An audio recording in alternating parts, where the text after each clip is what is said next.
Cuando el sacerdote vampiro terminó de succionarle toda la sangre al novio de la muchacha que se había llevado, llegó la gente del pueblo. No lo habían perdido de vista. Al frente iba el sacristán, armados con palos, piedras, machetes y lo que podían.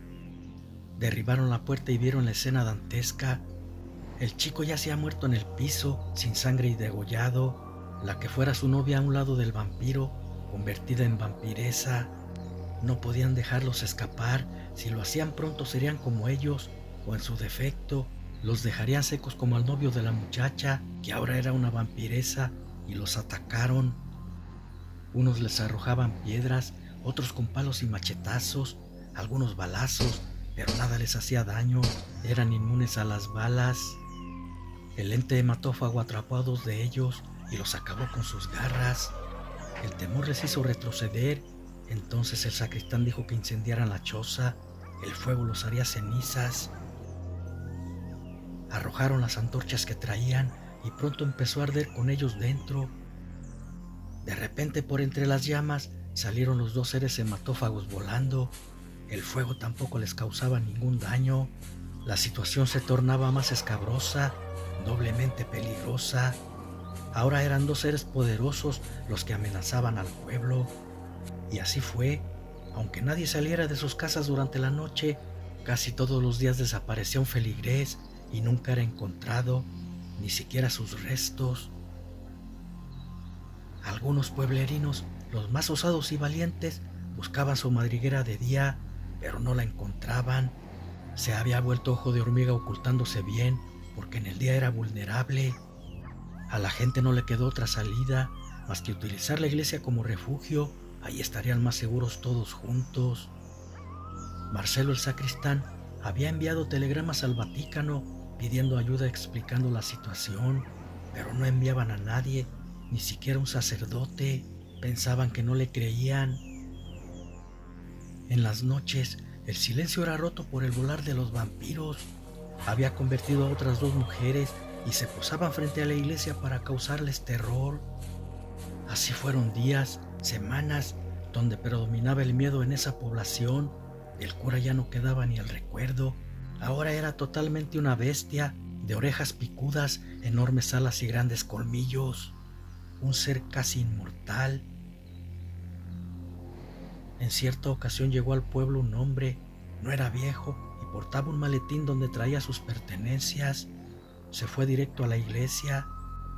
Tocó la puerta por varias ocasiones, pero no le abrían. Desconfiaban de todos. Tenían miedo que fueran vampiros cuando no era gente conocida. Podía ver algunos rostros a través de las ventanas y en ellos veía reflejado el miedo. Preguntó por el sacristán, diciendo que era el sacerdote. Lo habían enviado a la iglesia para reemplazar al desaparecido padre.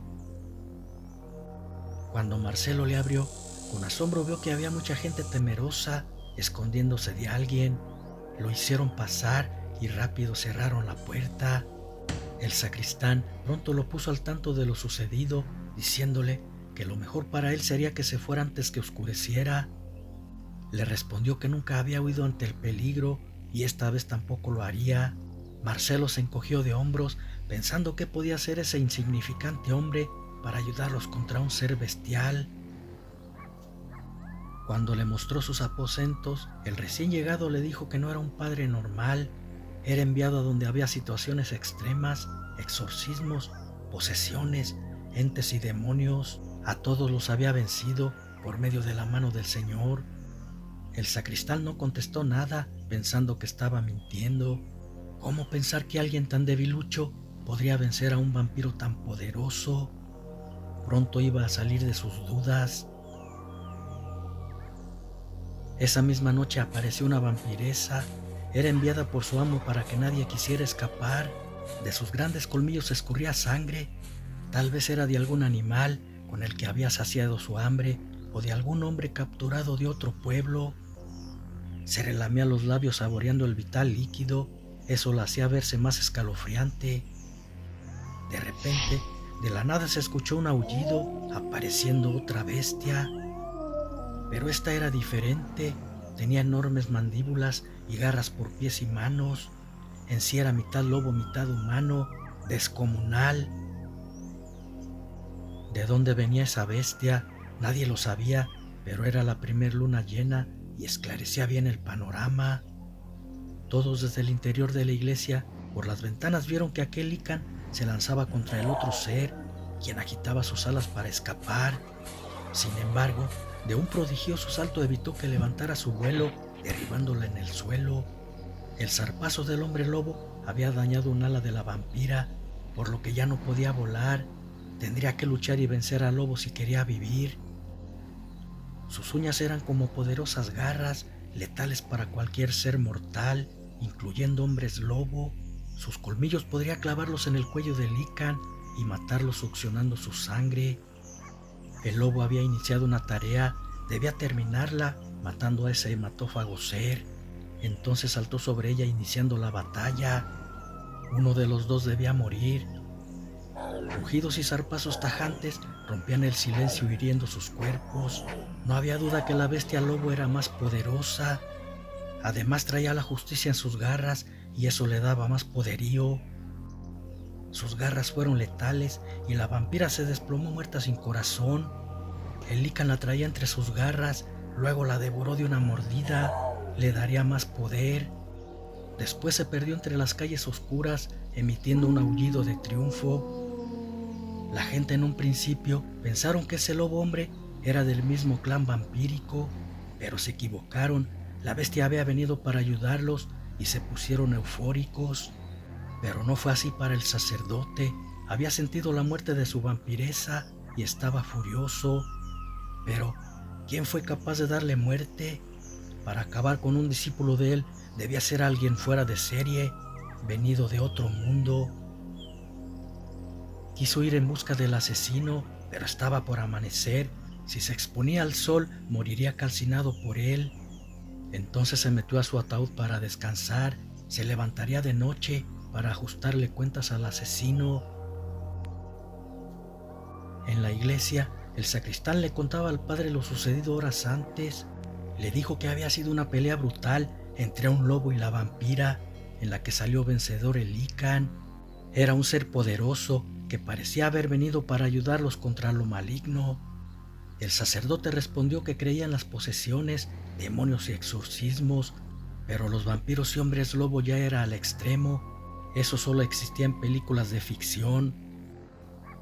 Valientes sacerdotes les habían enviado para ayudarlos. Con razón nunca apareció cuando fue la brutal pelea del lobo contra la vampira, pensó para sí el sacristán.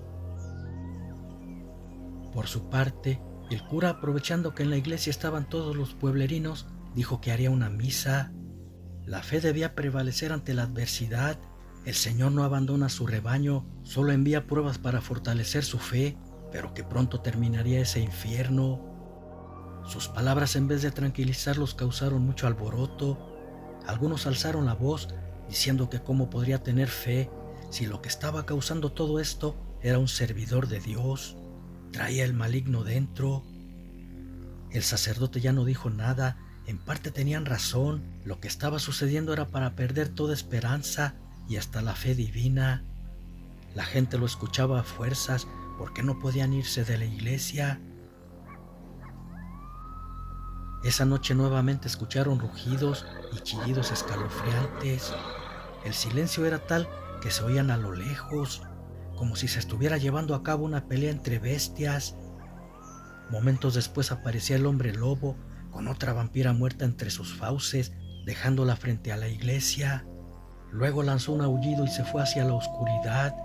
El sacristán corrió a la habitación del padre para que fuera a ver lo que estaba sucediendo, pero no la encontró. Su recámara estaba destendida y vacía. Qué extraño, pensó Marcelo. Nunca estaba cuando se suscitaban eventos de peligro. Regresó con la gente. Para esos momentos, la vampira había regresado a su forma humana. Era una muchachita del pueblo. Un rato después llegaba el cura. Traía el pelo mojado. Marcelo le dijo que fue a buscarle, pero no lo encontró. Le respondió que estaba en el baño tomando una ducha. No mentía, sí se estaba bañando para quitarse la sangre de la vampira que matara unos momentos antes. Él era la bestia lobuna, ese era su secreto. Luego le mostraron a la muchacha muerta por el lícan. No mostró ninguna mueca de sorpresa, parecía saber lo que había sucedido. Todos sabían que el vampiro era el antiguo padre, pero nadie conocía al hombre lobo, ni sabían de dónde llegó. Sin embargo, temían que en dado momento quisiera atacarlos también. No se imaginaban que lo tenían frente a ellos. De repente, la tensión fue rota por un grito del vampiro. Decía que le entregaran a quien matara a sus vampiresas, de lo contrario entraría y los mataría a todos. Quedaron en silencio, temerosos. La amenaza del ser alado les había causado terror. ¿Cómo entregarle a alguien que no sabían quién era? El sacerdote se abrió camino entre la gente. Salió caminando lentamente hasta quedar frente al vampiro, quien, dibujando una enigmática sonrisa de la cual sobresalían sus grandes colmillos, le dijo: «Guárdate tus absurdas imágenes santas. A mí no me sirvieron de nada, así como a ti tampoco te van a servir contra mí». El cura no dijo nada, su garganta no podía articular palabra, porque en ese momento se estaba transformando en lobo hombre. Solo salían gritos de ella. Los presentes estupefactos veían la increíble transformación. Marcelo estaba más sorprendido que todos. Él más que nadie había dudado del padre. Ahora sentía ahogarse con sus propias palabras y asustado tragó saliva. El hematófago también estaba sorprendido. Por primera vez se enfrentaba a alguien tan poderoso o más que él. Levantó su vuelo, yéndose de picada contra la figura lobuna.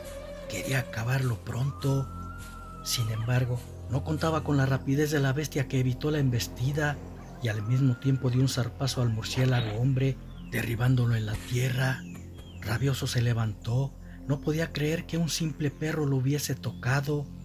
Quiso agitar sus alas para atacarlo volando, pero no pudo. Una de ellas había recibido el zarpazo y tenía una brutal herida. No obstante, era poderoso y una simple cortada no iba a derrotarlo, lo mataría con sus propias garras. La bestia lobuna emitió un rugido, anunciando que se preparara. Su final estaba por llegar. Ambos lanzaron golpes bestiales, todos veían desde la iglesia, pero nadie podía pronosticar quién sería el vencedor. Los dos tenían una fuerza descomunal. Lanzaban infinidad de zarpazos, unos se iban al vacío, otros entraban en sus cuerpos cortando su piel, pero no se rendían. La vampiresa que quedaba con vida quiso madrugarlo a traición. No obstante, su sentido lobuno le avisó del peligro y en el vuelo la atrapó del cuello, triturándolo con su garra frente a su amo, quien lanzó un escalofriante chillido. Su rabia lo hizo perder la cabeza y se lanzó contra la bestia peluda erróneamente.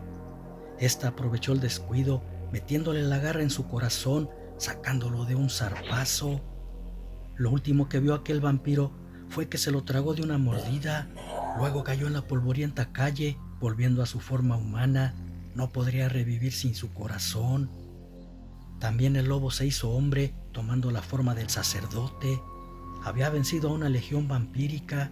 Marcelo pidió 1000 disculpas por haber dudado de su poder, pero no sabía que era una bestia protectora del bien, por lo tanto no era culpable. El padre ocultaba esa identidad y donde aparecían seres del inframundo, llegaba él para liberarlos del mal. Debían guardar su secreto. Después se fue dejando al sacristán como sacerdote. Tenía otra misión que cumplir.